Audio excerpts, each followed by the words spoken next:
Can you tell us a little bit about some of your early memories of looking at photography or watching specific films, anything that you really enjoyed or that inspired you when you were growing up? Hmm. Um, Steven Spielberg and Jurassic Park. And there's a clear memory I have of like it's the end of the film and like everything's been torn down and the T-Rex is like just they're all running out at the end and the T-Rex is like "Rah!" and like there's this amazing banner that's coming down like when dinosaurs ruled the and it's just I made a comment about how to my mom because I was watching that as a kid with her and I made a comment about like how beautiful that was that the banner came down right at the moment that everything was collapsing and she was like it's interesting that you pointed that out and I feel like that was like a really early memory. And like Jaws and so many like ways in which he would move the camera were things that I just um remember noticing. I wanted to like I wanted to be Indiana Jones and I wanted to be an archaeologist, but what I was really into was like, and I didn't realize this until later, was like how it was being constructed visually, how the story and the character in the world was being constructed visually. And that was something that I didn't learn until I got into photography.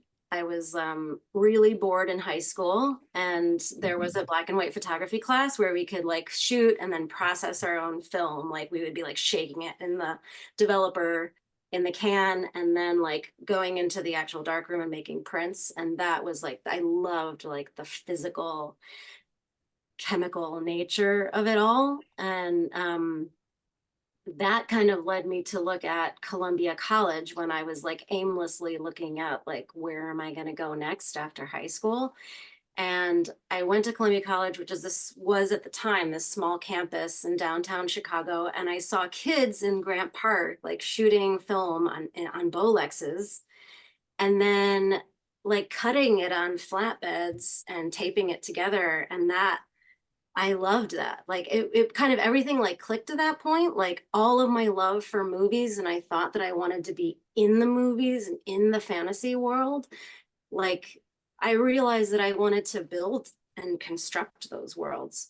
And that the image was, the actual creation of the image and the photochemical process, which then became digital, was like the my path to like being in those diving into those fantasy worlds.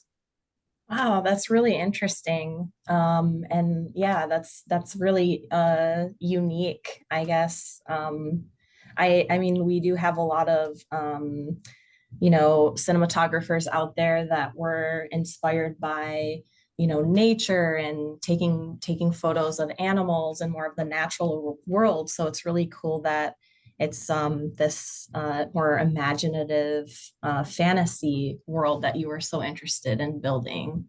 Um, yeah, what were some of the um, I guess, first steps that you took to, um, in terms of like school or like any like technical education? How did you actually acquire all of the skills that you have?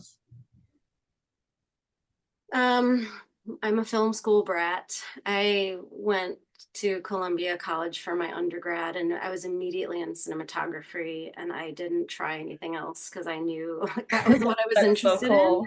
I mean, that school it's very technical and it's very like, there were like camera classes and lighting classes and it was very much about being hands-on with the equipment, which I loved so much. There was a little bit of dabbling in like writing and directing and Mhm. they didn't like production design and editing wasn't it was kind of like we did everything on our own films anyways.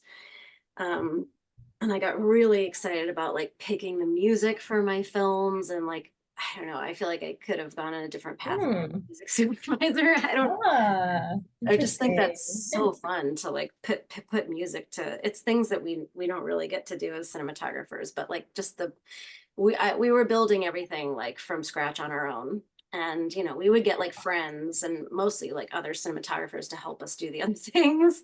Yeah, that was like a very technical experience. And then I worked in a camera house for a while in Chicago, and I was kind of trying to build a career in Chicago, but I really felt like I have to make the move to Los Angeles to be a cinematographer. And I think there was less work happening there than there is now, but and I know a lot of people who stayed there are doing really awesome stuff. But I decided to go to the American Film Institute. So I went to another film school and Wow. that gave me a really different perspective on, I mean, it just was a whole different way of learning. It was all about aesthetics of cinematography, like why do you put the camera where you put the camera? And, you know, what's the difference between like a low angle and a high angle, and um, everything else in between, and why do you move the camera? It was just like really getting down to specifics of like, why do you make the choices you make? Like it all has to be moving the story forward, right? Everything you do, every decision you make is for a reason, and it's to tell the story of the character and what's, you know, what the arc is. And it was also very much about collaboration. There's, you know, all the different disciplines, so you have to team with a director and a writer, and oh, there's wedding season. You have to team with a writer and a director and a production designer and an editor, and it's just very much setting you up for like the Hollywood, like, you know, the professional way of working, which is you have to team with other people. Um, you have to also get teamed with other people. So there's kind of like the interview process, which is pretty cutthroat. And I feel like that was a great learning experience before actually getting out into the world and having the same kind of um, experiences. So it was, you know, I had like the technical at Columbia, and it was also technical at AFI, but that just got so much more into like just why we do what we do. And I had some incredible teachers at AFI. Amy Vincent, I was telling you about, she's like, Mhm. she taught 1 year at AFI, and I think it was like, it was our year, and it was such a treasure to have her. And Bill Dill, who so many cinematography students have at AFI, and he's like a special, that's a special class where he Yeah. really, I don't know if you've heard about him, but he's great. Yes, I actually had the pleasure of meeting him at the ASC Clubhouse during one of the masterclass gatherings. So I think he was involved with that and visiting with some of the students that night. So definitely a person that you don't forget. So that's really really cool. What was the class that he taught? Can you tell us a little bit about um, like your favorite part about that and like the gist of the like what he was trying to convey in the course? The things that he said in that class are things that they run through my head every time I'm composing a shot. Like he, my friend actually wrote a like, you know, a 100-page memoir that is just like it's just like all of his like incredible one-liners. Like um Wow. um I wish I had some of them now, but like you directors would sit in on his class because it was so fascinating. What he would do is like the films that we were making, they were called our cycle films. I think it was first year. Yeah, it was. And we would show our films. We watched them in a few different classes, and our peers would give us notes on it. But this was like his notes, and it was intense. Like I think someone did cry in the class, but that's Wow. it all got worked out. But but it is he's just very he just like you had to have a reason to make every decision you did. This is what I'm saying, like what I was saying before, like um you got to think about every choice you're making, and he would just tear into us, but it was so enlightening. Like I don't know, just the way that he opened, like he knew exactly what our intention was from moment to moment. And he's like, you know, he would tell us like we got lazy here, like he can just see like we did this beautiful shot, and then why we didn't follow it up with another one, or what, you know, like it was just very much into the minute details of Yeah, I have this conversation with people all the time is as an artist, you have to decide why it is that you put on the canvas or why it is you see the stroke of the imagery or the lighting. Why is there a light there? Why is it blue? What's the purpose of it? And it can be as easy as it's reinforcing the moonlight. Okay, you've decided, but if there's something, if something in the shot doesn't make sense, then it hasn't been well thought. And the more attention to detail, like you say, the more attention to detail, the better that's going to be. And we were talking just before we came on, and I'm excited. I want to show it now. But you did a piece called One Cambodian Family, and I love this shot. It's just fantastic, and the attention to detail in the way that you frame this. It might as well be a Hopper image, or a Hopper painting, because of the way that you've very gently brought in the light and framed your subject in such a perfect way. I have a deep, deep love for this film, so I'm really glad that you're bringing it up. um, yeah. Can you, Um, yeah, do you want to talk about this one first, since Tony brought it up, and maybe just sure. tell us without like anything, like any spoiler type things, but just Sure. what is this story about, and why was it special to you? And then Tony will ask a few more questions about it. Yeah. Yeah, this is a short film that was produced with Refinery 29 and Shatterbox, which is trying to shine a light on female directors. And the director is A.M. Lucas. Previously, she was known as Anna Martamucci. We made a film together called Holidaysburg, a feature film. And then we made this short film, and a huge champion of the film, who also stars in it, is Emily Mortimer. She's incredible. It wouldn't have happened without her. She is she just loved the script, and the script is so beautiful. It's about an immigrant family. The woman is a Czechoslovakian refugee, and her husband is Italian, and they got married very young, and came over. They met in a refugee camp that was in Italy. This is actually based on the director's mom. This is her mom's story. It's a true story. And they raised children in Fargo, North Dakota, where the world is so different from what she knew in her childhood. And she has, these four young, adorable children who don't look like her, and they don't speak the same language. They will never speak the language. There's like a beautiful line in there that says they'll never, speak my mother tongue. And she's a lonely woman. She's a very lonely woman. So it's called One Cambodian Family, Please for My Pleasure. And she's really banking on trying to bring a Cambodian refugee family back to Fargo and set up their life and help to give a family a better place. And it's like totally, like, she is just so depressed that she's putting everything, putting all of her hopes into this, and then in the end, maybe she does it. And it's just about how the world, it's about immigration for sure.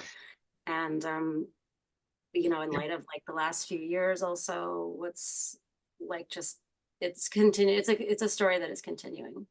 It's really interesting, your lens choice of, I did notice that you shot an anamorphic, and I really think that does a lot to not only give you the super wides of the background of Montana, and the conversation continues on the big sky, and not Montana, North Dakota, Mhm. and the big sky, and how people's looking into people's eyes, seeing into the sky there.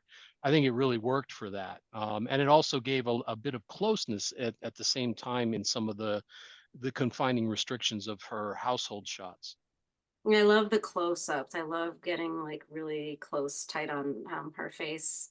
Um, I think also for Anna and I, it was also, we're both 80s kids who were raised in the Midwest by immigrant parents. And like, again, like, why does Spielberg keep coming up? But like, that genre of movie that like we both feel such like, those are memories. Those are our memories of childhood. So I think that's another reason why we chose the anamorphic, like for those flares and that quality of optics. Yeah, really good stuff. I highly recommend anybody going and searching that real quick. It's worth the 12 or 14 minutes of your time. It's really a Thank you. good piece. Thank you. It was at Sundance in 2019. That's Thank excellent. But you can, I can see how you take that, and you know, and we all love Dean Cundey, you know, and all the stuff that he's done, even the current stuff that he's working on with Mandalorian and the pieces he's shooting now.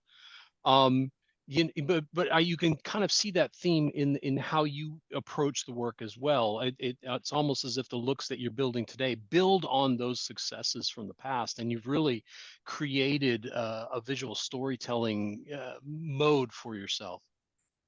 Interesting. Well, thank you for seeing that. Yeah, I mean it's it's comedy, and I think I love to I think I love to kind of like shoot comedy in a dark way or in a dramatic way. So that was one thing that we were doing there. It's quite a funny, like just kind of silly things happen, but there's definitely, I feel like in every comedy there's like an underlying like darkness, right? Like that's, we have to laugh because the world is so difficult to endure otherwise. So I think that's something I strive to do visually as well. Like that image that you had of the basement, like that's a sad, sad moment. So Yeah. so I really wanted to craft that out of the darkness as much as possible. And just like, you know, she just feels really alone in that moment. And I think having Yeah. the steps in the shot help is like necessary to feeling that aloneness. Mhm. Really good work. Yeah, no, and it all comes across, and then it's, I sometimes it doesn't work as well, but I think it really, when you add the actual home videos at the end, you can really see it. I mean, that's your lookbook right there, and for you to have brought that to the screen in your retelling of her stories was it, you can say, you look at it and you go, yeah, man, she got it. She got this one. And it Yeah. was nice. Yeah, that was a really, our lookbook was her dad is a photographer, was a photographer, her grandfather was a photographer, and her mom is a photographer. So there were some beautiful photographs of their family. And I also took some photographs from my family because I had like just very like immigrants in like a very different kind of atmosphere. We loved that idea of just being kind of like a very different kind of people being dropped into this very like Americana kind of setting. And that was really, you're right, that was definitely our lookbook. And we had those pictures pasted all over the wall of the house that we were shooting in, which was also our, you know, production space. Nice. It was like it was her friend's house Hmm. that she used to play in all the time, if I'm not mistaken. Like we went back to Fargo and it was expensive just to go on those flights and to get Emily there. We shot twice, once without her and once with her. I mean, props to Refinery 29 also for like being willing to keep this project going. It was like almost destined to not be done. So I'm very proud of it that we even did it. Um, and we shot on the Primo Anamorphics, Hmm. Panavision Primo Anamorphics, which are so massive, but they're so beautiful. I think they're like optically perfect, but they are, you know, like a zoom like a, you know, like an Optimo each one. Yeah. Oh, wow. So the handheld at the end is like really, I'm struggling so much in the wind out in that field. But I think it kind of adds to like the chaotic nature of it. I hope. Yeah. No, it's really great. Yeah, Um, I hope but everyone watches it. did Tuba Thieves come next? Because that's another one on my list there. Or Oh what was yeah. next for you? Tuba Thieves, well, the crazy thing about Tuba Thieves is that like that I shot that like 9 years ago. Okay. But the film only came out. I just went to like the LA theatrical premiere last week, and I'm so proud of that film. Oh, wow. It's called a documentary, and but there was a script, and like it's not actors, but I think I would say it's probably an experimental film, which no one else has called it that, but I think that's what it is. It's about our relationship with sound very much. It's also about our relationship as Los Angelinos, I think. The director is Alison O'Daniel, and she's also an artist. She's done like, so we did these pieces like from her. She always had like this master script that was an 90 pages or something. And she was like, let's just do it, shoot it in little pieces. And we'll start with these little historical bits that are kind of self-contained. And then I can get money for each one. And it'll be like a video installation piece at an art house or, somewhere. So that was how she started. And we did like a few different pieces of the film. And so we kind of like set the look that way. And they were really fun. We did the tuba heist, which is, I'll tell you about the story. So the Tuba Thieves is about like so many things, but loosely it's about, there was this rash of thefts happening in schools in the, all of like LA County, but very much in like South LA. And people were stealing tubas, and it was happening at such an alarming rate. And like they would buy a new tuba for the school and then it would get stolen again. So it was like an inside job or something. Like it was like it was an organized crime. Tubas are very expensive. So this is why they were being stolen. And it was very sad because a lot of these schools didn't have money to keep buying them. So it is about that, but it's really about, Allison has been, I think it's about her experience with her loss of hearing over time. And it's also like an amazing window into the deaf community that I just think hasn't really been shown before. And it's only now that people are talking about that. I think it's really it's a special movie. It kind of goes in all different directions. So I shot these scenes. I shot all the scenes that you're seeing there. And then we did some pretty crazy things with like very little equipment. This is like my favorite scene where it's kind of documentary style. We were just following these kids to their band. It was a band and the light was just like absolutely incredible. And it was just like being there was like a religious experience. I've had that a few times on documentaries where I'm just like, this is the perfect light and the perfect people and the perfect situation to be in right now. And that is the Deaf Club, which is us like reimagining and a thing that actually happened, which is that these like punks in the late 70s in San Francisco like took over a deaf club, which was I don't have any of the images of the deaf people, but it was a club that these people had where they could like, get together and chat and like just a resource for them. And then the punks were like, can we use your space too to have our shows? So there's like this incredible show happening off to the side, and there's all these punks and they're just like kind of intermingled in with these like, older ladies playing bridge and stuff and having like deaf conversations, and they're just all able to like live in harmony. So I shot, and then another cinematographer, Judy Fu, and then another cinematographer, Derek Howard, finished the film. I just want to make sure I'm getting the name right. Very cool. But yeah, so it was a collaboration over 9 years. Like she finally got the funding, I think, from the Ford Foundation and some others to finish the film, and I wasn't able to do it because I was on wedding season. So Yeah. there's a segue. Yeah. Well, how did wedding season come to you as an opportunity, and what was your perspective on it when you heard about this story? I was so excited, and I had so much fun creating the lookbook for my interview with Tom, the director. Like, I was just like, this should be an explosion of color and life and warmth. And like, Indian weddings are like that. They're just that.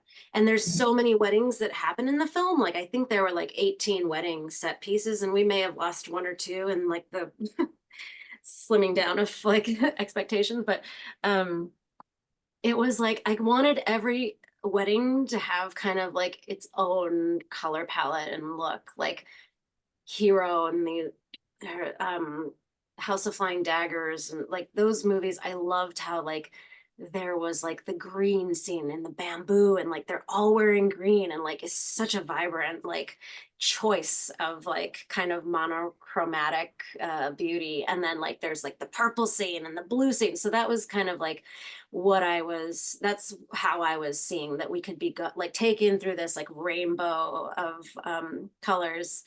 I think yeah, I mean, I think we had like sort of, we actually did a whole scene that was like a magenta scene. I mean, this shot is, but there was a whole scene that was like a magenta, it was intensely magenta room. And then we had to like, I think we used the room, or in some cases we would use the same space and like look around the other direction, like totally change the colors and change some of the things on the table just so that we could like, you know, get through the schedule. Um, and I think it worked for the most part. In the most part, we were able to use like different looking architecture. But the magenta scene actually got cut out for other reasons, like just to speed the movie up. But I thought that was so fun. And it Yeah. was so we tested a lot of lenses for that. It's shot on the Alexa Mini LF. And the most we kind of looked, we dabbled in the idea of like anamorphic. Mm-hmm. But I think what we wanted was like really crisp. I wanted a really crisp image. And I knew that like Zeiss could provide me that like kind of clean look that I wanted.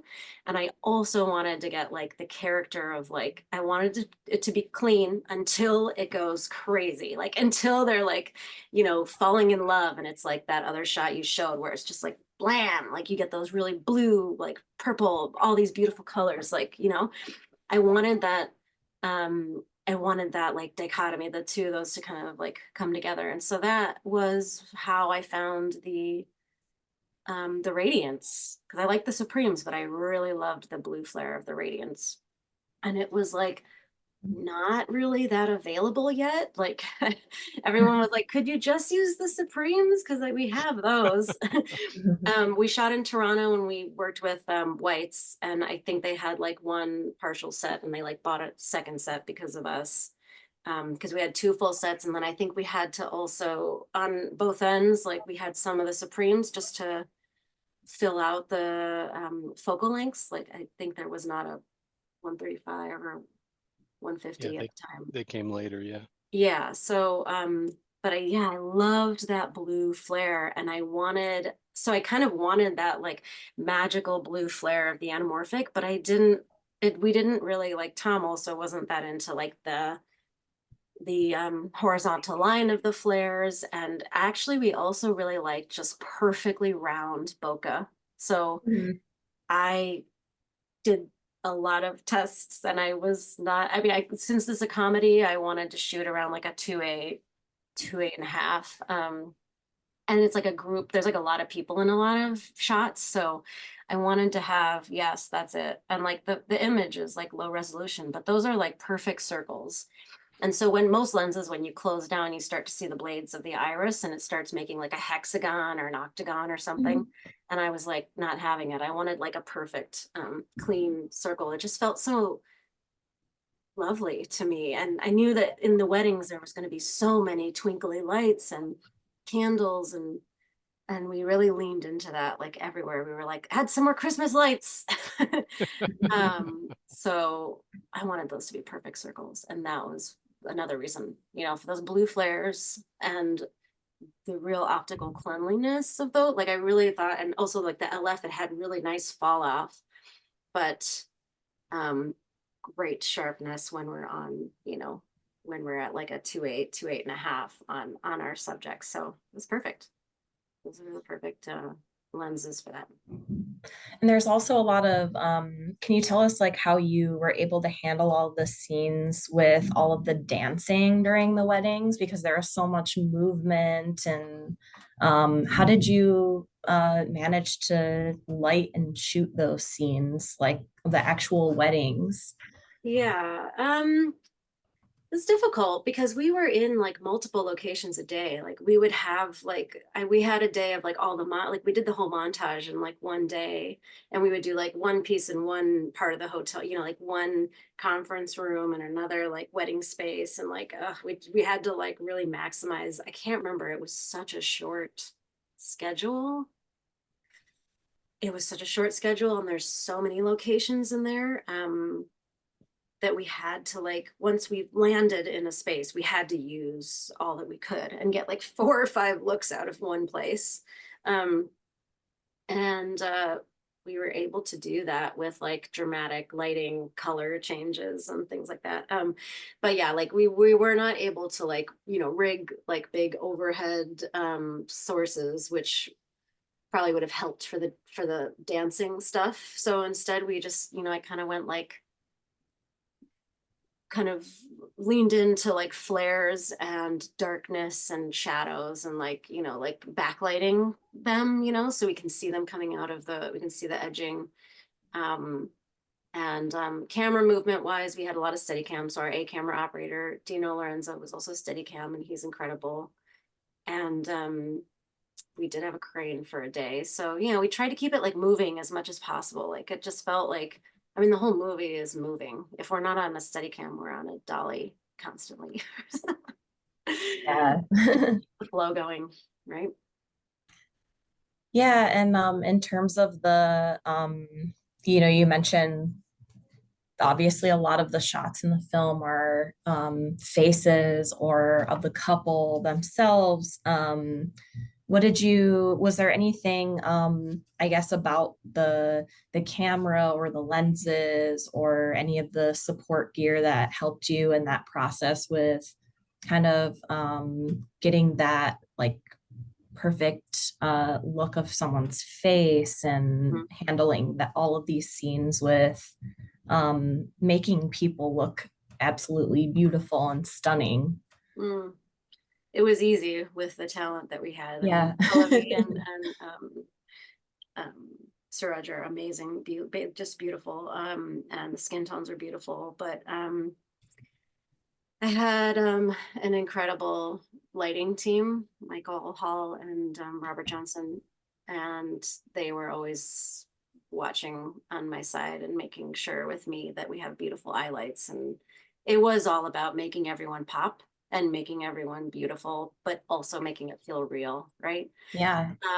And I think in terms of lensing, we decided pretty quickly that we loved the 35 for like close-ups, and maybe the 50 if it's a really intense moment, but like never longer than that. Like we wanted to be close and with them, and you can do that in large format because it doesn't like, you know, it doesn't like kind of, you don't get the aberrations as much. It felt really nice to be just close with them, and they looked gorgeous.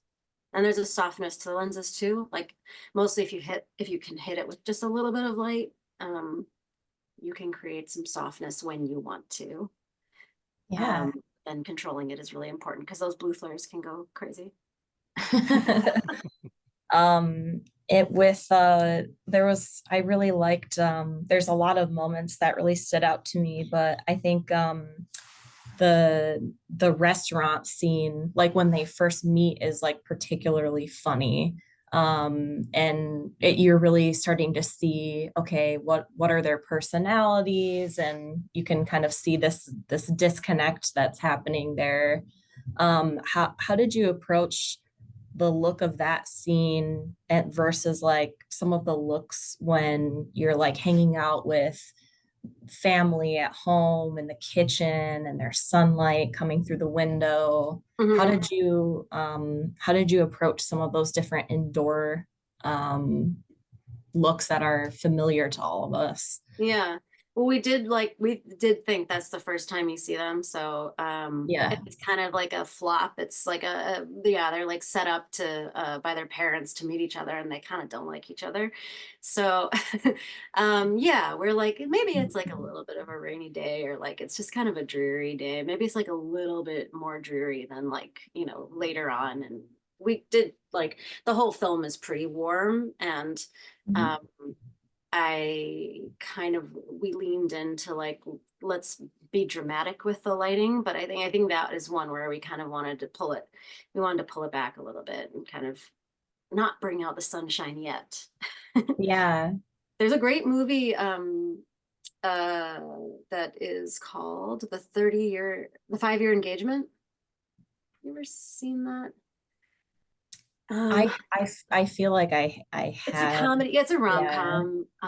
It's a rom-com and it's so beautifully shot. And that was like my main reference for this, because it was like, it was just a rom-com, but it was so dramatically and gorgeously lit. That was what I was like hoping. That was what I was trying and like leaning into doing here, is like, it's comedy, but it can also be, crafted. Yeah. Can you talk a little bit about the look that you created when you first step into his apartment? Like when she first like goes in and is looking around, and Mhm. how did you make that feel so natural in that scene in terms of the lighting and your camera movements? Mhm. Yeah, I think there's a little bit of we definitely had a dolly on a slider, so there's just a little bit of zhuzh. This is kind of when they're starting to like each other. So I Yeah. just always wanted it to be like a little sliding, like just to make it sexier. But yeah, there's this high angle. The place we were in is really crazy. It was like 3 stories and it had a huge atrium in the center, so we could just get up there with the camera and get like a high angle down. It's the first time that she sees into his personal life and is like, this is not what I expected. I thought you were a bum, but you have a really sweet pad. So yeah, we wanted to get really high up there and down looking at her in the space. And we have like a lighting cue where the lights come on, but we kept it really, yeah, I wanted to keep it really, again, like in the shadows, like pools of light in the shadows, but soft light, which is kind of harder to do. But that space was nice and dark. That matters so much, to just be able to do like soft pools of light and have the fall off that you want. And then again, it was like beautiful lights outside the windows to like always have the twinkle. That was really important too. And I really started to love like kind of a low, like bounce key light onto them. I thought they looked really gorgeous with that. And it made it feel a little bit more like lights are dim after hours kind of feel, and their faces could take it. Yeah, absolutely. I really felt like the way that that entire scene looked and felt took you into a different emotion and part of the story. So Mm. that was really cool to see. So thanks for sharing more about that. We had a question in the chat. It was about your prep process. So the question here is, do you rehearse or prep for the camera movement with choreographers to have specific shots? Um, or do you trust the camera operators to Mhm. operate freely? What would you have to say about that? The director, Tom, and I went into every space like on the weekends on our own. And like I would film him or he would film me on the Artemis app, which is an incredible, Yeah. I'm sure everyone probably knows about it, but incredible like viewfinder app. You can like put in exactly what your camera and format and lenses are and everything. And you can just like shoot pictures or shoot video now. And we would do that, like go through every shot, or like, because there were so many big sequences where we had to orchestrate a lot of people. One crazy thing about this movie was that it was shot in the height of the pandemic and we couldn't have more than 50 people in each room at one time. And that includes crew. Wow. So, hi, Vina. Oh my God. Vina's an actress in the film, and I just saw it. So cool. She plays Palu's mom. She's incredible. Oh Hi. my gosh. Wow. Thanks for joining us. Um, Yeah. I love it. Yeah, so where was I? Oh my God, it was so intense because we had like 15 people who had to be in there as crew, which left 35 people. And our main cast would be like the whole family of like, 5 to 10 people if it was his side also. And then that leaves like 20 extras to make it look like a very full, and exciting wedding party. It was hard. It was hard. So we elected to, so there were some things that we really had to orchestrate, and we did like, there's like a high and wide shot of the whole wedding, like the barn, like the Western cowboy style, like barn wedding. That's like a mashup. It's like a Jewish Indian wedding. And that is all tiled. We just had the background, like our 20 extras, Oh. like move from like seats to seats to seat, different seats and seats and seats. And it took a long time, you know, to do that. But we were like, we need to like choose like a couple of places here, and then at the end of the film when they're all waiting for the main wedding, those are the places we chose to like do our wides where you can see it's a full room. Otherwise we're really like with the family and with their table, and there's like, you know, a few people in the background. It was a challenge, and I really hope that it doesn't, I hope that you feel the scope. Yeah, well, I wanted to ask too, were there any like I don't know if I answered that person's question. What did they ask?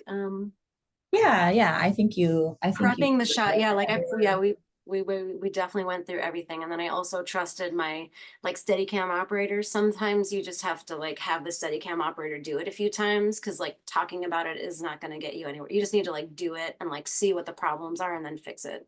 So that was also a big part of the journey. Did you have any other specific challenges with shooting this that you were excited to be able to solve, or that like someone on your team helped you solve that was unique to this film, besides you know, having that restriction on number of people? Was there anything else that stood out to you that you were able to jump in and problem solve for? Yeah, I mean, I think the biggest thing was the sheer number of setups and worlds we had to create in so little time. And the production designer, Danny Sahota, did an incredible job of like making like 18 weddings happen. Yeah. And it took a lot of prep to figure that stuff out. Like we had shots of each space, and we were just like, it was just like a puzzle trying to figure out like the one space would become like 4 different weddings like over the course of a day, because we were like, we need to now shoot this here at this location and at this time, and we wanted to use it for that, but now we have to use it for this. So like we're trying to tie everything in and make it look right. For every wedding has its own vibe, right? Like I said, the cowboy barn wedding, and you know, there's like there's like some fancier weddings, there's like the very religious wedding where we have it at the Hindu Sabha, at an actual temple, which was so cool that they let us in there. But we Yeah. couldn't bring any lighting there. That was pretty challenging. Hmm. I think I had like one S60 that my gaffer could like hold, or I don't, it was like very little. In the end, actually, we had a crane in there, so I guess we did get to bring something. Yeah. It Well, was a lot. I think that just like it was just the puzzling of everything together was a lot. And I would say the other, like the challenge for me, and I mean, I think what I got out of it that was really exciting was like the beauty lighting. I wanted everyone to look beautiful, but I also wanted like to craft like dramatic wides and dramatic, you know, like there's like a couple scenes with like the main actress and her sister, and I really wanted those to be like really up leveled and dramatic in a way that it's like their basement, you know, but I wanted it to feel like, I love the single source like backlight. I wanted to access that. I don't know if I sent it to you. Yeah. So it's still like, it's still bright, and but yeah, I really wanted to have the contrast and kind of, you know, sort of do this like balanced low light, and lean into not sort of what we Well, think that's of really when we're thinking comedy. that you're saying there's actually just a single source here, and then you have that low light bounce you were talking about to Yeah, keep it's the just, this fronts. is just one source. Yeah. And there was such a tiny little, like, you know, the basement windows that's up high, and it was such a Hmm. hard angle for them to get. because of the way the ground was up there, but it's really nice. I didn't send you the other shot. There's another shot that's like from the stairs, and it kind of comes across the stairs and sees her. I don't know if I, but yeah. And then when you get into the close-ups, you know, you beautify it and you soften it a little bit. But we love the contrast, and Tom was like really on board with it too. So it was awesome to be, to have a director who wanted to lean into that, you know, rather than kind of what you traditionally see with comedy, which is like a little more even lighting. Right.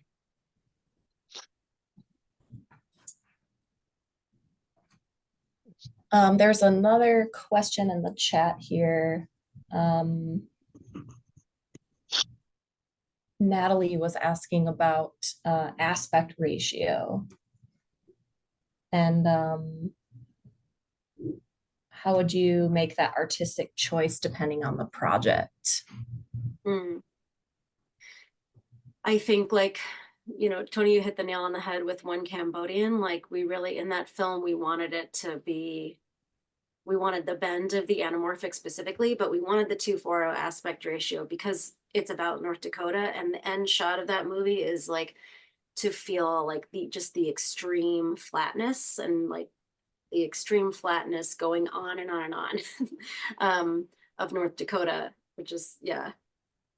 And I thought that the wide aspect ratio, you know, it's like a spaghetti Western, right? Like that just felt like it, you really feel the expanse and the emptiness, but also the possibility, maybe. That is kind of also, it also kind of, you know, you can, the telltale flares here, but even that, you know, it gives you the opportunity to create some motion, some more passion in the frame there, you know, yeah. especially as this is part of that wide expanse look. It's almost as if, you know, you're leading the characters towards that hopeful ending. Yeah, I mean, I think that the story is very much about emptiness or like trying to find a space. So I loved composing, you know, with like things on people on the edges, or, you know, like really making you feel the expansive emptiness around it. And then in wedding season, that was also, I think we were looking at, we were actually looking at the lenses and like what a close up would feel like. And it felt really nice to be like in that cinematic wide screen. Like it just like cuts the world off around you and you're in the faces. And I think that's also, yeah, it actually kind of like bit us in the butt a little bit when we were trying to fill these spaces with extras. but yeah, it just felt like really right and cinematic for this. I don't know. I think it's like a visceral feeling. It's an emotional feeling, and like maybe you can also have a logic to it. It's also like it's also something that the director can feel very strongly about. So I think I'm kind of really to just like my own personal feeling is I'm kind of drawn to the 2:4 aspect ratio. But I've done it all. And I know we only have a couple more minutes left, but I did also want to ask you a little bit about Guts that was at Sundance this year. I was lucky enough to be able to screen that one and I really enjoyed it. Can you talk about how you framed the shots for some of these scenes and maybe give a little insight into what this story is about? There's a playwright named Jan Rosenberg, and they wrote the script for the producer and director. Margot Susi is the director, and Angela Giarratano is the producer and actor, and Grayson Probston, the producer. And they just wanted to make something like when the strike started last year to not go insane. And they asked Jan to write a script, and it's such a powerful, simple story. And it's just about an encounter, an unlikely encounter between these two people, one of whom is recovering or working through an eating disorder. So you kind of like are dropped into the middle of it and you don't really know what's happening, which I always love. And Margot is just like so good at mood and tone setting. And Angela was like blew me away. Her performance, and Kate Burton as well somehow was willing to do it. So yeah, it was just like us, like, you know, screwing around in Angela's apartment. It was really and it was really an amazing piece of work. It was one day that was really relaxed. There's like 10 shots in the movie.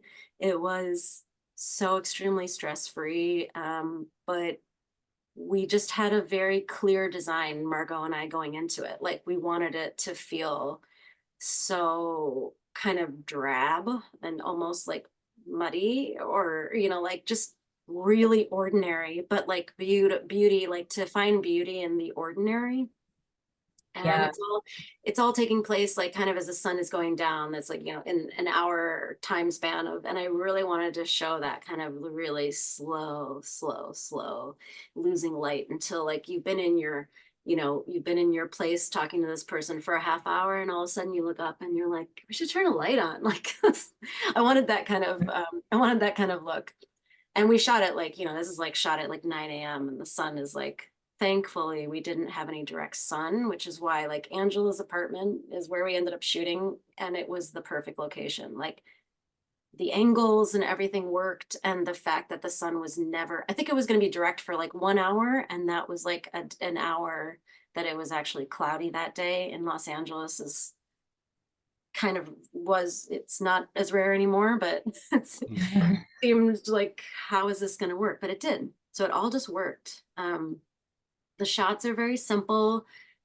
It's so much about the dialogue that like my big feeling going into it that I was talking to Margot about is like, let's just see what happens when we just shift the camera like literally like an inch closer to the eye line, you know, like what if we start here, and then as they're getting more, you know, like they're getting deeper into this conversation, there's a very clear line where it switches, which they might have edited a little bit around, but like there's a moment where the conversation shifts and then it's just like this, like just that, you know, like just the little bit closer, and how that like shifts, how that brings us like more into this conversation that's happening. That's pretty, like it's silly and it's fun, but it's also like kind of dark, and it's also very meaningful, emotional. Like she's going through a lot.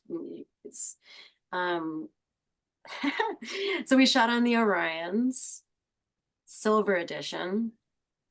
And I like the silver edition because they have a really pronounced flare. And I actually like didn't show that. Like I was like, let's not see the flare at all, but I kind of liked there's kind of a softness and a milkiness to them that I did want. So I did no hard light, and I just let them be like, I just want it to be like milk. And that's it. Yeah, we moved the camera once. There's like a very much a decision like when we go handheld, and then there's very much a decision like when we move the camera is once in the film. So it's a restraint. It was like it was a practice in like being restrained, which was really fun to do. Very cool. Yeah, there's a really interesting and minimalistic feel to the story itself. So it was so interesting to watch, and yeah, it's really cool to hear more about how you actually brought people closer and closer into that conversation they were having. I think we are almost out of time, but maybe if we can do one more question. Um, there's a question in the chat about how you approach lighting in tight spaces like an attic, Mm. or maybe like a bathroom that you're Yeah. in. What do you do in those scenarios? We had that. So in wedding season, like the sister is about to get married and she's like having a breakdown and drinking some alcohol on her own in a closet. And there's one window there. And we again, like push like pretty hard light through the window and then allow it to kind of like bounce off the wood floor and like kind of give her like a more soft return.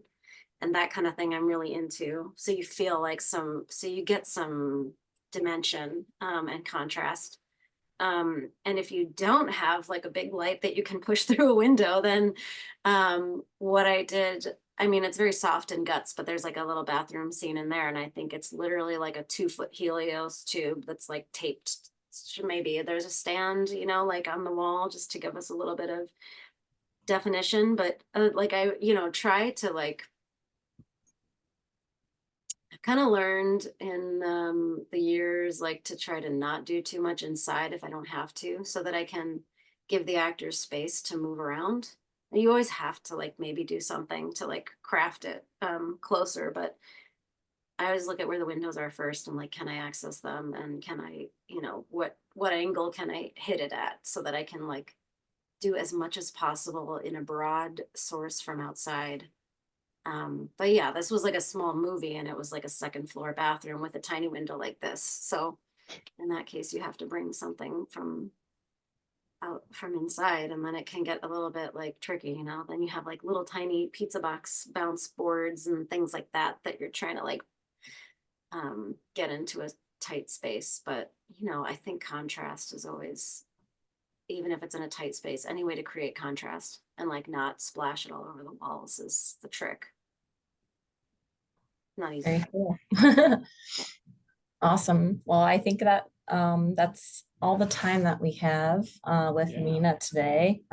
Tony, did you want to add anything I else just, you before know, we wrap I just up? have yeah, I have a few more movies to go see, obviously. So that's, so thank you for bringing, you know, your caliber of art to the conversation. I mean, it's really enjoyable to have that conversation about not only what the image is, but how you brought it to the screen. And I think the movies really show that. So I appreciate having you here. And Anna, as always, thanks for bringing us through the conversation. You know, it's always a delight for all of us to be here. Thanks everybody for staying with us. We appreciate your attention. And this will be up again on our YouTube channel, ZEISS Lenses Americas, and it'll be reposted soon. So we're happy to share that link when it becomes available. Thank you so much. Go see the Tuba Thieves. It's in some theaters and it's going to be on PBS soon. It's an awesome movie. I can't wait. Thank you, Meena. Thank you. Thanks for having me. Thank you. All right. Thanks, Bye all. everybody. Thanks everyone for joining.